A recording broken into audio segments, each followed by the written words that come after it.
Everyone, welcome to let's study YouTube platform. हम UP triple S C PT का preparation कर रहे हैं, जिसमें आज हमारा टॉपिक है सामान्य जागरूकता। इससे 10 नंबर का क्वेश्चन बनेगा, ठीक है। इससे 10 क्वेश्चन पूरा आएंगे। तो चलिए फिर हम स्टार्ट करते हैं। पहला टॉपिक है भारत के पड़ोसी देश, फिर दूसरा है महत्वपूर्ण राष्ट्रीय और अंतर्राष्ट्रीय संस्थाएं, देश, राजधानी और मुद्रा, पुस्तक और लेखक, फिर जलवायु परिवर्तन से क्वेश्चन, फिर भारतीय अनुसंधान संस्थान कौन कौन से हैं, पर्यटक स्थल कौन से हैं इंपॉर्टेंट, भारतीय कला एवं संस्कृति, राज्य और केंद्र शासित प्रदेश के बारे में, फिर कुछ गेम्स के बारे में दिया हुआ है, अवार्ड्स दिया गया है, ठीक है। ये सब इसमें इंपॉर्टेंट टॉपिक दिए हुए हैं। हम इसको 2 लेक्चर में खत्म करेंगे। आज ये हमारा फर्स्ट लेक्चर है इसका। इसमें हम देखेंगे भारत, देखिए ये जो हमने इसके पीछे एक लेक्चर दिया था भारत के पड़ोसी देश, तो उसमें हम भारत के पड़ोसी देशों के बारे में पूरा पढ़ चुके हैं, ठीक है। तो उसको आप लोग एक बार देख लीजिएगा। आज हमारे टॉपिक में रहेगा महत्वपूर्ण राष्ट्रीय और अंतर्राष्ट्रीय दिवस, उसमें उसके थीम क्या है देखेंगे, क्योंकि थीम भी पूछ लेता है। फिर देश, राजधानी और उसकी मुद्राएं कौन सी हैं, ठीक है। ये भी हम भारत के पड़ोसी देश में देखे थे, और जो इंपॉर्टेंट होगा उसको हम करवा देंगे। फिर पुस्तक और लेखक पढ़ेंगे, जलवायु परिवर्तन पढ़ेंगे, भारतीय अनुसंधान संस्थान कौन कौन से इंपॉर्टेंट है, और पर्यटक स्थल। ये इतना आज हमारा आज के क्लास में कंप्लीट होगा। बाकी एक लेक्चर और रहेगा, उसमें पूरा ये कंप्लीट हो जाएगा सामान्य जागरूकता, ठीक है। चलिए फिर हम स्टार्ट करते हैं पहला टॉपिक अपना। हम देखिए, चले देखते हैं प्रमुख दिवस कौन से हैं और उसके थीम कौन से हैं, ठीक है। तो पहले हम जनवरी का, हम इसको माह वाइज कंप्लीट करेंगे कि किस मंथ का कौन सा है, ठीक है। तो जनवरी मंथ में हम देखेंगे तो 4 जनवरी को वैश्विक परिवार दिवस मनाया जाता है, ठीक है। ये इंपॉर्टेंट है, याद रखिएगा। वैश्विक परिवार दिवस कब मनाया जाता है? 4 जनवरी को। इसका थीम क्या था? परिवारों पर जनसांख्यिकी रुझानों के प्रभाव के बारे में जागरूकता फैलाना, ठीक है। फिर 9 जनवरी को प्रवासी भारतीय दिवस, इसमें क्या था थीम इसका? प्रवासी अमृतकाल में भारत की प्रगति में विश्वसनीय भागीदारी, ठीक है। ये इंपॉर्टेंट है, याद रखे रहिएगा। 10 जनवरी को विश्व हिंदी दिवस मनाया जाता है, हिंदी को जनमत की भाषा बनाना, ये इसका थीम था, ठीक है। फिर 12 जनवरी को राष्ट्रीय युवा दिवस, विकसित युवा विकसित भारत, ये इसका थीम था 2023 का, ठीक है। तो याद रखी रहेगा, ये सब कब का थीम है? 2023 का। जितना भी हम बता रहे हैं ये 2023 का थीम है, ठीक है। फिर 15 जनवरी को इंडियन आर्मी दिवस मनाया जाता है, 23 जनवरी को पराक्रम दिवस मनाया जाता है, ठीक है। चलिए फिर हम आगे देखते हैं। थीम तो सबका दिया हुआ है, लेकिन तो हम थीम उसी का पढ़ेंगे जो ये हमारे एग्जाम में क्वेश्चन जिसके बन सकते हैं, ठीक है। फिर 25 जनवरी को राष्ट्रीय मतदाता दिवस मनाया जाता है। इसका क्या है थीम? वोटिंग बेमिसाल है, मैं अवश्य वोट देता हूँ, ठीक है। ये 2023 का थीम था, ठीक है। 26 जनवरी को भारतीय गणतंत्र दिवस, ये इसका थीम क्या था? जन भागीदारी, ठीक है। 30 जनवरी को शहीद दिवस। यहाँ पे हमारा क्या होता है? जनवरी का पूरा खत्म हो जाता है। हम जनवरी में क्या क्या पढ़ें? 4 जनवरी को वैश्विक परिवार दिवस, 9 जनवरी को प्रवासी भारतीय दिवस, 10 जनवरी को विश्व हिंदी दिवस, 12 जनवरी को राष्ट्रीय युवा दिवस, 15 जनवरी को इंडियन आर्मी दिवस, 23 जनवरी को पराक्रम दिवस, 24 जनवरी को राष्ट्रीय बालिका दिवस, 25 जनवरी को राष्ट्रीय मतदाता दिवस, 26 जनवरी को भारतीय गणतंत्र दिवस, 30 जनवरी को शहीद दिवस, ठीक है। अब हम फरवरी के इंपॉर्टेंट पढ़ लेते हैं। फरवरी में 1 फरवरी को भारतीय तटरक्षक दिवस, 2 फरवरी को विश्व आर्द्रभूमि दिवस, तो ये इंपॉर्टेंट है, याद रखे रहिएगा इसको। विश्व आर्द्रभूमि दिवस, इसका क्या है theme? It's time for wetlands restoration, ठीक है। तो ये याद रखे रहेगा, ये 2023 का थीम है। 4 फरवरी को विश्व कैंसर दिवस, 21 फरवरी को अंतर्राष्ट्रीय मातृभाषा दिवस, ठीक है। 28 फरवरी को राष्ट्रीय विज्ञान दिवस, 1 मिनट,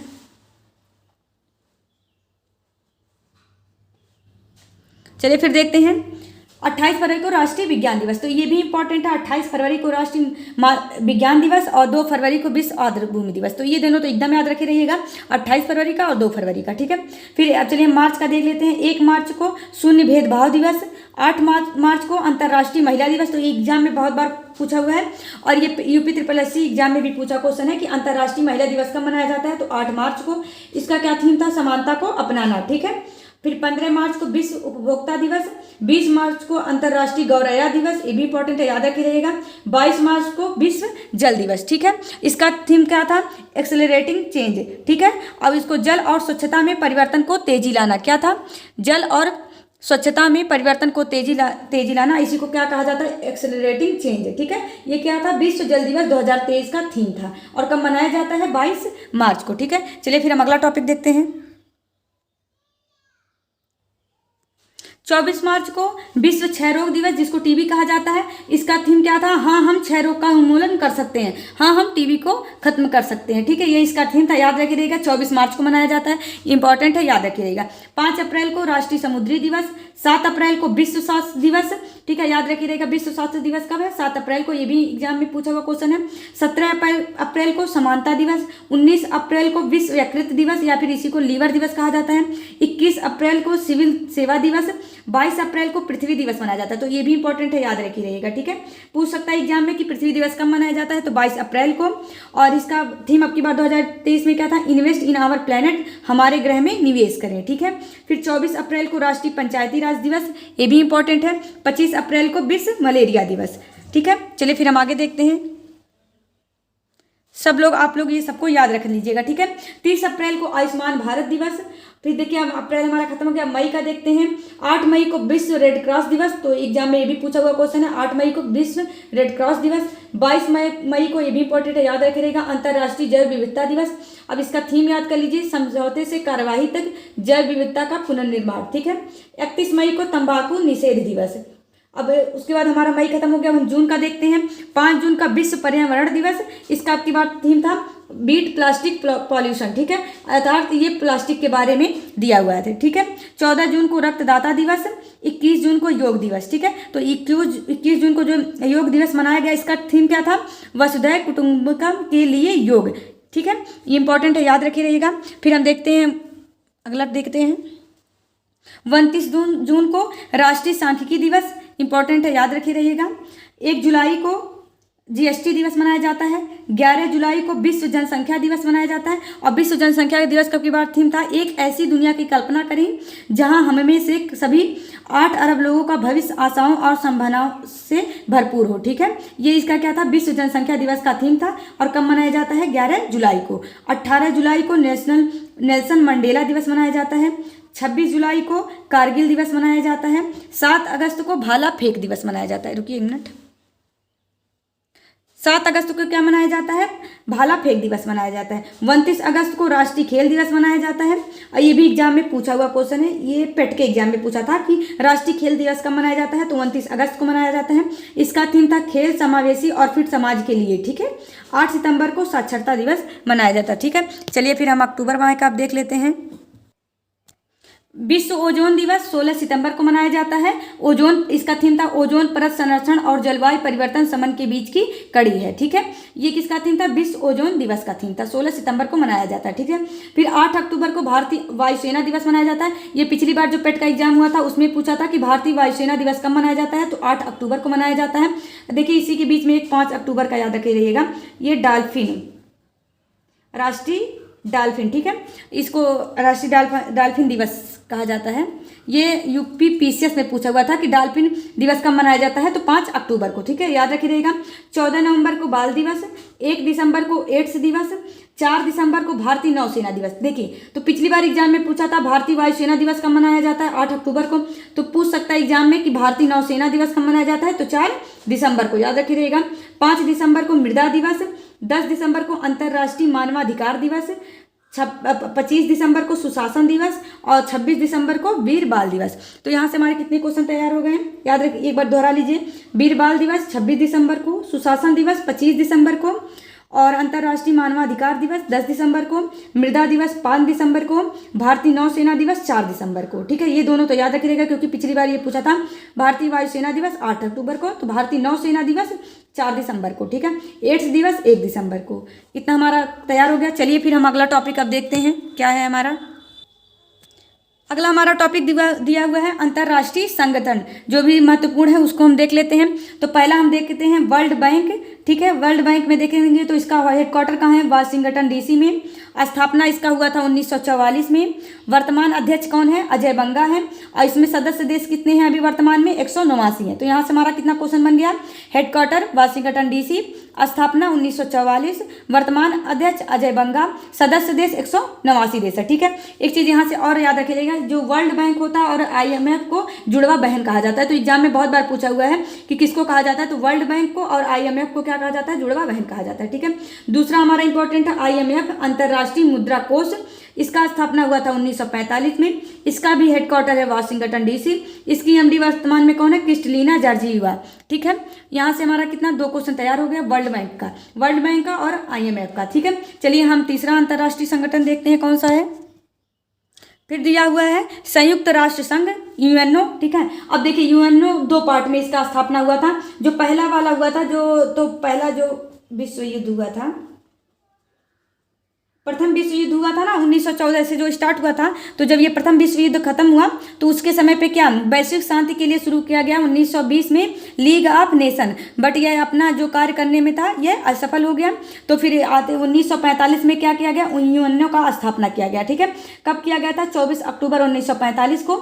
इसका हेडक्वार्टर है न्यूयॉर्क के मैनहट्टन द्वीप में। क्योंकि देखिए ये जो किया गया था प्रथम विश्व युद्ध के बाद इसका लीग ऑफ नेशन का, कि अगर ये इसका हम स्थापना कर दे रहे हैं, इसके बाद द्वितीय विश्व युद्ध नहीं होगा, परंतु यह असफल हो गया और द्वितीय विश्व युद्ध हो गया। ठीक है, 1939 के लगभग। तो इसी वजह से फिर क्या हुआ, 24 अक्टूबर 1945 को UNO का स्थापना किया गया। इसका हेडक्वार्टर न्यूयॉर्क के मैनहट्टन द्वीप पर बनाया गया। देश इसमें वर्तमान में कितने हैं, 193 देश है, और 193वां देश कौन सा है, दक्षिणी सूडान है। तो एग्जाम में ये भी पूछा हुआ है कि 193 नंबर का देश कौन बना है, दक्षिणी सूडान। ठीक है, आधिकारिक भाषा यहाँ की है इंग्लिश और फ्रेंच। मान्यता प्राप्त यहाँ पे कौन सी भाषा है, चीनी, अरबी, रशियन और स्पेनिश। ठीक है, UNO में पहले कितने अंग थे, पहले इसमें 6 अंग थे, वर्तमान में कितने अंग है, 5 अंग। इन 5 अंगों को हम देख लेते हैं। पहला क्या है, महासभा, जिसको विश्व का लघु संसद कहा जाता है। ठीक है, सुरक्षा परिषद, जिसे विश्व का पुलिसमैन कहा जाता है। इसमें कुल 15 कितने सदस्य हैं, कुल 15 सदस्य हैं सुरक्षा परिषद में। चलिए इसके 15 सदस्य को हम देख लेते हैं।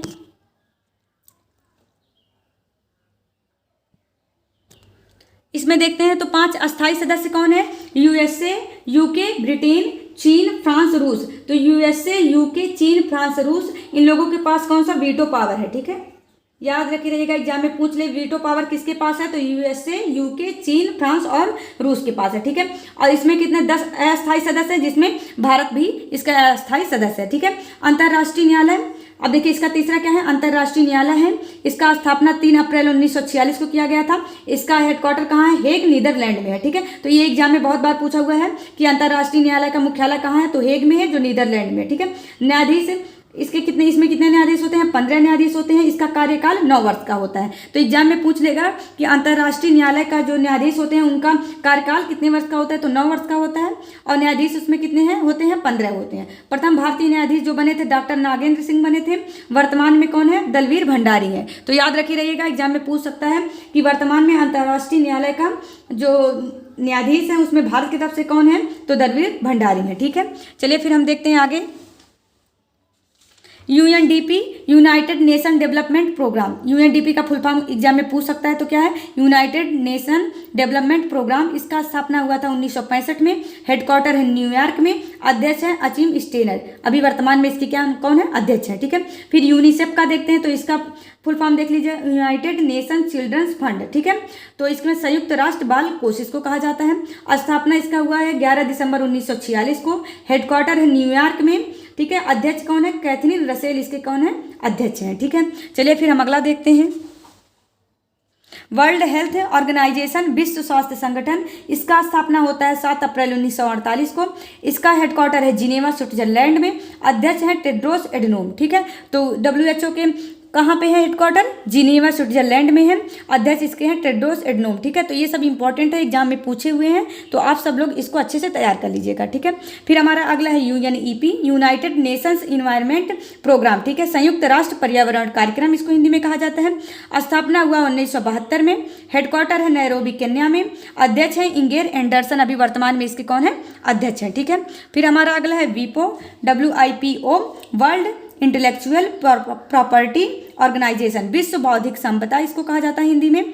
इसका स्थापना हुआ था 1967 में। ठीक है, हेडक्वार्टर कहाँ है, जिनेवा में। तो यहाँ से हमको 2 चीज़ याद हो गया कि विश्व बौद्धिक संपदा का हेडक्वार्टर कहाँ है, जिनेवा में। स्थापना हुआ था 1967 में। चलिए फिर हम अगला टॉपिक उसके बाद ILO, अंतर्राष्ट्रीय श्रम संगठन, इंटरनेशनल लेबर ऑर्गेनाइजेशन, इसको कहा जाता है ILO, अंतर्राष्ट्रीय श्रम संगठन। स्थापना 1919 में। हेडक्वार्टर कहाँ है? जिनेवा में है। और इसके अध्यक्ष कौन है? गिलबर्ट होगाम्बो अभी इसके अध्यक्ष हैं। SCO, संघाई सहयोग संगठन, स्थापना इसका हुआ था 2001 में। सदस्य देश इसमें वर्तमान में कौन है? कितने हैं? 9 हैं। तो याद रखिएगा SCO, संघाई सहयोग संगठन में कितने देश हैं? 9 देश हैं। UNESCO, United nation educational scientific and, ठीक है, कल्चरल ऑर्गेनाइजेशन, ठीक है, इसका फुल फॉर्म है। इसका स्थापना कब हुआ था? 16 नवंबर 1945 को। तो ये एग्जाम में पूछ सकता है कि यूनेस्को के हेडक्वार्टर कहाँ है? पेरिस, फ्रांस में है। वर्तमान महानिदेशक कौन है? आंद्रे अजोलो, ठीक है, याद रखिए रहिएगा। भारत में टोटल कितने विश्व धरोहर एग्जाम में पूछ सकता है, तो टोटल अभी कितने हैं? 42 हैं। विश्व विरासत दिवस कब मनाया जाता है? 18 अप्रैल को। तो ये भी इंपॉर्टेंट क्वेश्चन है, एग्जाम में पूछा हुआ है कि विश्व विरासत दिवस कब मनाया जाता है? 18 अप्रैल को मनाया जाता है। 2023 में 41वां मनाया। देखिए अभी हमने बताया कि भारत में विश्व धरोहर कितने हैं? 42 हैं। तो एग्जाम में पूछ ले सकता है कि 41वां और 42वां कौन सा है। तो 2023 में ये जुड़े हैं। शांति निकेतन कहाँ का है? वेस्ट बंगाल का, पश्चिम बंगाल का। अब 42वां जुड़ा है होयसोलो के पवित्र मंदिर जुड़ा है, जो कर्नाटक में है। तो पूछ सकता है कि भारत में टोटल कितने विश्व धरोहर हैं, तो हमको याद होना चाहिए 42 हैं। तो 42वां कौन सा है? होयसोलो के पवित्र मंदिर है, जो कर्नाटक का है। 41वां कौन है? शांति निकेतन है, पश्चिम बंगाल में जो है। और ये जुटे कब हैं इसमें? विश्व विरासत स्थल में ये जुड़े कब है? तो 2023 में। तो यहाँ से हमारा क्वेश्चन तैयार हो गया। चलिए फिर हम आगे देखते हैं। WTO, विश्व व्यापार संगठन, ठीक है, इसका हेडक्वार्टर कहाँ है? जिनेवा में है। उसके बाद हम देखते हैं सार्क, 16 जनवरी 1981 को इसका स्थापना हुआ। हेडक्वार्टर, सॉरी 1 मिनट, थोड़ा गलत हो गया, अभी हम बता रहे हैं, 1 मिनट। हाँ, तो फिर हम देखते हैं कि क्या था इसके। WTO के प्रमुख हम यहाँ पे लिखने नहीं थे। नोजी ओंकोजी इवेला, ठीक है, इसके कौन है? प्रमुख हैं। सार्क का स्थापना कब हुआ था? 8 दिसंबर 1985 को। और इसका हेडक्वार्टर कहाँ है? काठमांडू में। याद रखे रहिएगा, ये एग्जाम में पूछा हुआ क्वेश्चन है कि सार्क का मुख्यालय कहाँ है, तो काठमांडू में है। इसमें टोटल कितने देश हैं? 8 देश हैं। तो देखिए ये पेट का जो 2021 में एग्जाम हुआ था, तो उसमें ये क्वेश्चन बना हुआ था कि कौन सा इसमें नहीं है, ठीक है। तो इसमें कौन कौन से देश हैं? मालदीव, ठीक है, श्रीलंका, एक लाइन से याद करिए, भारत, पाकिस्तान, अफगानिस्तान, ठीक है, नेपाल, भूटान, ठीक है, और बांग्लादेश। टोटल कितने हो गया? देखिए, मालदीव, श्रीलंका, भारत, पाकिस्तान 4, अफगानिस्तान 5, नेपाल 6, भूटान 7, बांग्लादेश 8। तो टोटल कितने देश हैं इसमें? 8 देश हैं। याद रखिए रहेगा, मालदीव, श्रीलंका, भारत, पाकिस्तान, अफगानिस्तान, नेपाल, भूटान, बांग्लादेश, ठीक है। अब देखिए वर्तमान सचिव इसके कौन है? मोहम्मद गुलाम सरवर हैं। तो इसके वर्तमान महासचिव कौन है? मोहम्मद गुलाम सरवर। फिर हम आसियान देख लेते हैं। इसका फुल फॉर्म देखिए, association of south east Asian Nations, ठीक है, इसका फुल फॉर्म है। स्थापना इसका कब हुआ था? 8 अगस्त 1967 को। इसका हेडक्वार्टर कहाँ है? जकार्ता में है। और सदस्य देश इसमें टोटल कितने हैं? 10 हैं, ठीक है। फिर ADB देख लेते हैं, एशियाई विकास बैंक, इसका हेडक्वार्टर कहाँ है? मनीला में। तो एशियाई विकास बैंक कहाँ है? मनीला में, ठीक है, याद रखिएगा। अध्यक्ष इसके कौन है? मसत सुगहू आसाकावा, ठीक है, याद रखिए रहेगा। ब्रिक्स का हेडक्वार्टर कहाँ है? चीन में है। तो इसका याद रखिए रहेगा, जो ब्रिक्स देश है इसमें इसका हेडक्वार्टर कहाँ है? चीन में है, ठीक है। चलिए फिर हम आगे देखते हैं। हमारे प्रमुख अंतर्राष्ट्रीय संगठन समाप्त हो गए। चलिए हम देख लेते हैं प्रसिद्ध पुस्तकें एवं उसके लेखक, क्योंकि एग्जाम में इससे क्वेश्चन बने हुए हैं, ठीक है। रामायण किसने लिखा था? वाल्मीकि ने। महाभारत वेद व्यास ने। इसी महाभारत को जय संहिता कहा जाता है। तो एग्जाम में ऐसे क्वेश्चन बन सकता है कि महाभारत को और किस नाम से जाना जाता है? तो जय संहिता के नाम से जाना जाता है। कामसूत्र वात्स्यायन ने लिखा है। कुमार संभवम, मेघदूतम, रघुवंशम, अभिज्ञान शकुंतलम, इसको किसने लिखा था? कालिदास ने। नाट्यशास्त्र को भरत मुनि ने। मुद्रा राक्षस विशाख दत्त ने। पृथ्वीराज रासो चंद्र बरदाई ने लिखा है। सूर्य सिद्धांत वारामिहिर ने लिखा है, ठीक है, 1 मिनट। वृत्त संहिता वारामिहिर ने लिखा है। पंचतंत्र विष्णु शर्मा ने लिखा है। महाभाष्य पतंजलि हैं। नागानंद रत्नावली प्रियदर्शिका के कौन से? हर्षवर्धन। तो ये इंपॉर्टेंट है, याद तो इनका रख लीजिएगा कि नागानंद रत्नावली और प्रियदर्शिका ये किसने लिखा है? हर्षवर्धन, इंपॉर्टेंट है। राज तरंगिणी कल्लड़ ने लिखा है। गीत गोविंद जयदेव का है, ठीक है। चलिए फिर हम आगे देखते हैं। अब इसको हम ऐसे देख लेते हैं, दिल्ली सल्तनत की पुस्तकें कौन सी थी? तहकीक हिंद, जिसको लिखा है अलबरूनी ने, तुगलकनामा अमीर खुसरो ने, तारीख ए फिरोज शाही जियाउद्दीन बर्नी ने, फतवा ए फिरोज शाही फिरोज शाह ने, चचनामा अली अहमद ने लिखा है। ठीक है, चचनामा में बताया गया है कि भारत पर सिंध पर कैसे विजय हुई। ठीक है, रहला इब्न बतूता ने, अब एग्जाम में ये बहुत बार पूछा है कि इब्न बतूता कहाँ का यात्री था, तो ये मोरक्को का यात्री था। तो ये तो बहुत बार पूछा होगा, इसको याद रखिए रहेगा। पूछ लेता है कि इब्न बतूता कहाँ का यात्री था, तो ये मोरक्को का यात्री था। ठीक है, फिर मुगल कालीन पुस्तकें देख लेते हैं। बाबरनामा, जिसको तुजुक ए बाबरी कहा जाता है, बाबर ने लिखा है। हुमायूंनामा गुलबदन बेगम ने लिखा है। अकबरनामा अबुल फजल ने लिखा है। जहांगीरनामा जहांगीर ने लिखा है। ठीक है, फिर चलिए हम ऐसे देख लेते हैं, हमारा जो ये स्वतंत्रता संग्राम चल रहा था उसमें कौन से नेता ने कौन सा पुस्तक लिखा। ये तो इंपॉर्टेंट है क्योंकि एग्जाम में इससे पूछा हुआ क्वेश्चन है, पेट में बहुत बार पूछा है। तो चलिए देखते हैं, महात्मा गांधी हिंदू स्वराज, सत्य के साथ मेरे प्रयोग। अभी पिछली बार जो एग्जाम हुआ था 2022 में, उसमें जो 16 अक्टूबर को जो पेपर था उसमें पूछा था कि महात्मा गांधी सत्य के साथ मेरे प्रयोग किसकी पुस्तक है, तो ये महात्मा गांधी की पुस्तक है। इसको इंग्लिश में कहा जाता है माई एक्सपेरिमेंट विथ ट्रूथ। ठीक है, मेरे सपनों का भारत महात्मा गांधी द्वारा लिखा गया है, याद रखिए रहेगा। यंग इंडिया इन्हीं के द्वारा, तो इनकी 4 पुस्तकें इंपॉर्टेंट है, याद रखिए रहेगा।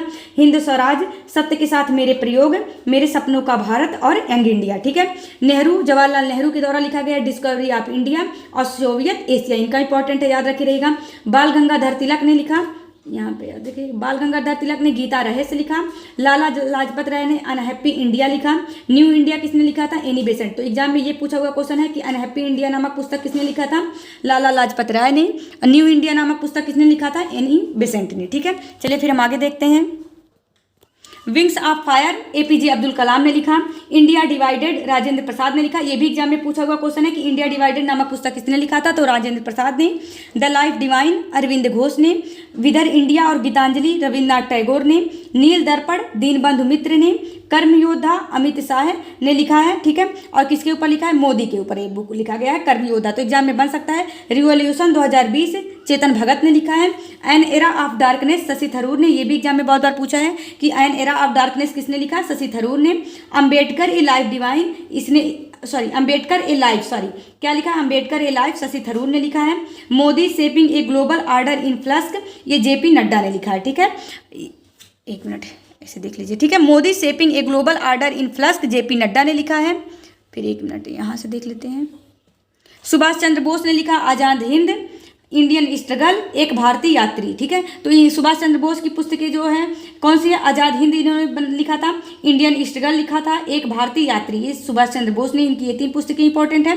भीमराव अंबेडकर का है एनिहिलेशन ऑफ कास्ट, मूल नायक और भारत का राष्ट्रीय अंश। ठीक है, किसने लिखा था? भीमराव अंबेडकर ने लिखा था। ये इनकी इंपॉर्टेंट पुस्तकें हैं। तो जो हमारे इंपॉर्टेंट क्वेश्चन थे एग्जाम में, जो क्वेश्चन बन सकते थे उसको हमने देखा। चलिए फिर हम अगला टॉपिक देखते हैं। हम अगला देते हैं भारतीय अनुसंधान संगठन कि कहाँ पे कौन सा संगठन है, क्योंकि इससे भी एग्जाम में क्वेश्चन बना हुआ है। केंद्रीय तंबाकू अनुसंधान संस्थान राजमुंदरी में। केंद्रीय औषधि अनुसंधान लखनऊ में। केंद्रीय गन्ना अनुसंधान लखनऊ में। तो देखिए यहाँ से देखिए, केंद्रीय औषध अनुसंधान लखनऊ में, केंद्रीय गन्ना अनुसंधान लखनऊ में, केंद्रीय वनस्पति अनुसंधान संस्थान कहाँ पे है? लखनऊ में। ठीक है, दलहन अनुसंधान संस्थान कहाँ पे है? कानपुर। कानपुर में क्या है? दलहन है। ये यूपी पीसीएस में पूछा हुआ क्वेश्चन है। भारतीय चीनी तकनीक संस्थान कहाँ पे? कानपुर में। देखिए अगर चीनी लगा देगा, चीनी तकनीक संस्थान कहाँ हो जाएगा? कानपुर में। नहीं तो गन्ना रहेगा तो कहाँ है? लखनऊ में। ठीक है, चलिए फिर हम आगे देखते हैं। केंद्रीय वन अनुसंधान संस्थान कहाँ पे है? ये अहमदाबाद में है। ठीक है, केंद्रीय शाक भाजी अनुसंधान कहाँ है? वाराणसी में है। एक मिनट, हमने देखा क्या देखा? केंद्रीय वन अनुसंधान संस्थान, थोड़ा गलत हो गया, अहमदाबाद नहीं है, ये कहाँ है? देहरादून। ठीक है, केंद्रीय वन अनुसंधान संस्थान देहरादून। केंद्रीय शाक भाजी अनुसंधान वाराणसी में है। ये यूपी आरओ में पूछा हुआ क्वेश्चन है। भारतीय गन्ना प्रजनन संस्थान कहाँ है? कोयम्बटूर में। देखिए यहाँ से 2 क्वेश्चन है। अगर केंद्रीय गन्ना अनुसंधान केवल पूछे संस्थान तो लखनऊ में है, लेकिन तो भारतीय गन्ना प्रजनन अगर लगा दे तो कोयम्बटूर तमिलनाडु में। केंद्रीय आलू अनुसंधान शिमला में। भारतीय डेयरी अनुसंधान संस्थान करनाल हरियाणा में। राष्ट्रीय डेयरी विकास अनुसंधान संस्थान ये कहाँ है? आनंद गुजरात में। तो देखिए डेयरी विकास का कहाँ होगा, आनंद गुजरात में। भारतीय डेयरी अनुसंधान संस्थान अगर पूछे तो करनाल हरियाणा में होगा, ठीक है। केंद्रीय भैंस अनुसंधान कहाँ पे है, हिसार हरियाणा में। तो हमको क्या होता है, भैंस का हमको हिसाब रखना होता है, तो केंद्रीय भैंस अनुसंधान संस्थान हिसार हरियाणा में। केंद्रीय चावल अनुसंधान संस्थान कटक में। अगर अंतर्राष्ट्रीय चावल अनुसंधान पूछे तो मनीला में है, ठीक है। मौसम विज्ञान वेधशाला नई दिल्ली में है। खनन अनुसंधान धनबाद झारखंड में। तो जो खनन करता है वो क्या होता है, धनी होता है। तो धनबाद खनन अनुसंधान कहाँ है, धनबाद झारखंड में। भारतीय पुरातत्व सर्वेक्षण संस्थान कहाँ पे है, नई दिल्ली में। केंद्रीय मस्तिष्क अनुसंधान संस्थान कहाँ पे, गुरुग्राम हरियाणा में। नमक अनुसंधान संस्थान कहाँ है, भावनगर गुजरात में। तो इसको याद करने का ट्रिक, कभी कभी नमक का भी भाव बढ़ जाता है। तो नमक अनुसंधान संस्थान कहाँ पे, भावनगर गुजरात में। केंद्रीय कपास अनुसंधान, केंद्रीय कपास अनुसंधान संस्थान कहाँ पे है, नागपुर महाराष्ट्र में। भारतीय पशु चिकित्सा अनुसंधान संस्थान कहाँ है, इज्जतनगर में। तो इज्जतनगर बरेली में है जो है, यहाँ पे क्या है, भारतीय पशु चिकित्सा अनुसंधान संस्थान है। तो ये हमारे क्या थे, इंपॉर्टेंट भारतीय अनुसंधान संस्थान थे जिससे एग्जाम में क्वेश्चन बनते हैं, ठीक है। पर्यावरण से कुछ क्वेश्चन बन जाते हैं कि कौन सा जैसे पूछ लेगा पर्यावरण संरक्षण अधिनियम कब आया था, मॉन्ट्रियल प्रोटोकॉल कब आया था, तो इसको हम देख लेते हैं। तो देखिए भारतीय पारिस्थितिकी के जनक कौन है, प्रोफेसर रामदेव मिश्र हैं। जैव विविधता का सर्वप्रथम प्रयोग WG रोजन ने किया था। प्रथम वन नीति कब आई थी, 1952 में। पर्यावरण संरक्षण अधिनियम 1986 में। मॉन्ट्रियल प्रोटोकॉल कहाँ पे हुआ था, कनाडा में। तो देखिए यहाँ से दो क्वेश्चन याद करिए, मॉन्ट्रियल प्रोटोकॉल कहाँ हुआ था, कनाडा में। और इसका स्थापना कब हुआ था, 1987 में, ठीक है। प्रथम पृथ्वी सम्मेलन रियो डी जेनेरियो में हुआ था, ब्राजील में 1992 में हुआ था। मॉन्ट्रियल प्रोटोकॉल कब हुआ था, 1987 में। क्योटो प्रोटोकॉल कब हुआ था, 1977 में, पहले ही हो गया था। इससे देखिए क्योटो प्रोटोकॉल 1977 में हुआ था, इसके 10 साल बाद मॉन्ट्रियल प्रोटोकॉल हुआ था, ठीक है। रामसर सम्मेलन आर्द्रभूमि के लिए 1971 ईरान में हुआ था, ठीक है। फिर प्रथम पर्यावरण सम्मेलन 1972 में हुआ, लेकिन तो प्रथम बार पर्यावरण दिवस जो 5 जून को मनाया गया, कब से मनाना शुरू हो गया, 5 जून 1973 से प्रथम बार मनाया गया था, ठीक है। तो पर्यावरण सम्मेलन हुआ था 1972 में और मनाया जाना शुरू हुआ कब, 5 जून 1973 से, ठीक है। अब देखिए पर्यावरण से संबंधित आंदोलन पूछ लेता है कि महत्वपूर्ण आंदोलन कौन कौन से हुए थे। चिपको आंदोलन 1973 में, सुंदरलाल बहुगुणा इसका नेतृत्व कर रहे थे। अपिको आंदोलन 1983 में, ये कर्नाटक में हुआ था, पांडुरंग हेगड़े थे इसके मुख्य। नर्मदा बचाओ आंदोलन, इसको चलाने वाली मेधा पाटेकर थी 1993 में। बिश्नोई आंदोलन ये राजस्थान में चलाया गया था, खेजड़ी वृक्ष को लेकर, इस ठीक है। और इसको चलाने वाली कौन थी, अमृता बिश्नोई थी। अब देखिए कुछ परियोजनाएं पूछ लेता है कि कौन सी परियोजना कब आई थी, ठीक है। तो जैसे पूछ लेगा डॉल्फिन वर्ष कब घोषित किया गया था, 2007 में। डॉल्फिन दिवस अभी कब मनाया जाता है, 5 अक्टूबर को। ये UPPCS में पूछा था, ठीक है। ये UPPCS जो 2021 में हुआ था ना, उसमें क्वेश्चन बना था। जैव विविधता दशक 2011 से 2020 को जैव विविधता दशक घोषित किया गया है। बाघ परियोजना आया था 1973 में, बाघ परियोजना। और ये शेर परियोजना एशियाई शेर के लिए आया था 1973 में। गैंडा परियोजना 1987 में। हाथी परियोजना 1992 में। ओलिव रेडले कछुआ और गिद्ध के लिए 2006 में परियोजना आया। वन रिपोर्ट देखिए, ये अभी जो BPSC का एग्जाम हुआ था, BPSC टीचर का, उसमें ये पूछा था कि वन रिपोर्ट के अनुसार विश्व के कुल कितने क्षेत्रफल, जैसे मान लीजिए 100% कोई चीज़ होता है, उसमें से कितने % क्षेत्रफल पर वन होना चाहिए, तो उसमें से 33%, ठीक है। याद रखिएगा कितने, 33%